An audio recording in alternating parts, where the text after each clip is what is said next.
তুই কি একদিনের জন্য আমার বয়ফ্রেন্ড হবি? একদিনের জন্য বয়ফ্রেন্ড মানে বুঝলাম না ম্যাডাম। দেখ, অত বলার মতন সময় আমার নেই।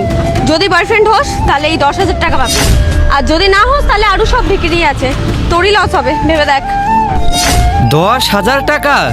কোনো উল্টো পাল্টা কাজ নয় তো ম্যাডাম? না না, উল্টো পাল্টা কোনো কাজ না, শুধু একদিনের জন্য আমার বয়ফ্রেন্ড হতে হবে, তাহলেই এই 10,000 টাকা তোর। একদিনের জন্য বয়ফ্রেন্ড হলে 10,000 টাকা আমার? ঠিক আছে ম্যাডাম, কিন্তু যাতে কোনো উল্টো পাল্টা কাজ না হয়। কোনো উল্টো পাল্টা হবে না। চলুন তাহলে কি করতে হবে বলুন। আচ্ছা তুই এখানে বস, আমি এক্ষুনি আসছি। এনে ভালো করে স্নান করে এই জামা কাপড়টা পরে আয়, আর এই নে 10,000 টাকা। দেখ, অত বেশি সময় নেই, তাড়াতাড়ি রেডি হয়ে আয়, যা।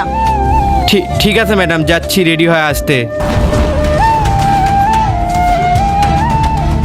ম্যাডাম দেখুন, সব কিছু ঠিক আছে? পারফেক্ট, চল এবার আমার সাথে আয়। ঠিক আছে তো? একদম একদম চল। বলছি ম্যাডাম, এতগুলো টাকা দিলেন, কোনো বাজে কাজ নয় তো? আরে কিচ্ছু না, তোর কোনো ভূমিকাই নেই, তুই শুধু আমার পাশে দাঁড়িয়ে থাকবি, আর কিছু না। চল। চলুন চলুন।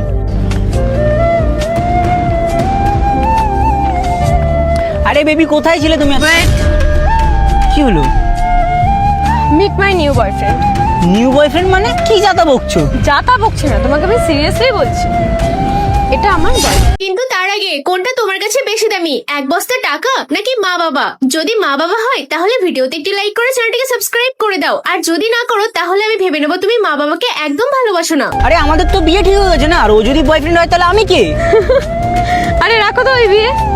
দেখো, তোমাকে আমি পরিষ্কার ভাবে বলছি, তোমার সাথে আমি আর থাকতে পারছি না। প্রথমত, তুমি সব সময় আমার টাকায় ঘোরো ফেরো ফুর্তি করো, এভরিথিং আমার টাকায় করো। তোমার সাথে থেকে আমার লাভটা কি হয়?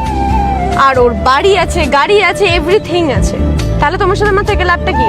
ও আচ্ছা, এখন তোমার জন্য টাকাই সব কিছু না, আর আমার যে এতদিনের ভালোবাসা। শোনো, তোমার ওই ভালোবাসা নিজের পকেটে রেখে দাও, আর টাকা থাকলে সব থাকে। আর এমনিতেও তোমার সাথে থেকে আমি কোনোদিনও সুখী হতে পারিনি, সো প্লিজ, আমি আর পাচ্ছি না। মানেটা কি রিয়া? তোমার কি একটুও মায়া হচ্ছে না আমার প্রতি?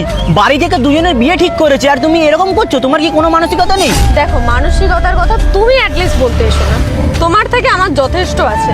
তোমার মনে আছে একদিন আগে একটা ভিখিরিকে তুমি কি করেছিলে? দাদা বলছি, এই কেকটা আমাকে একটু দিন না, আমি একটু খাই, খুব জোরে খিদে পেয়েছে, খাইনি 2 দিন ধরে, দিন না। আমাকে বলছিস? হ্যাঁ। তোর মুখ আছে কেক খাওয়ার?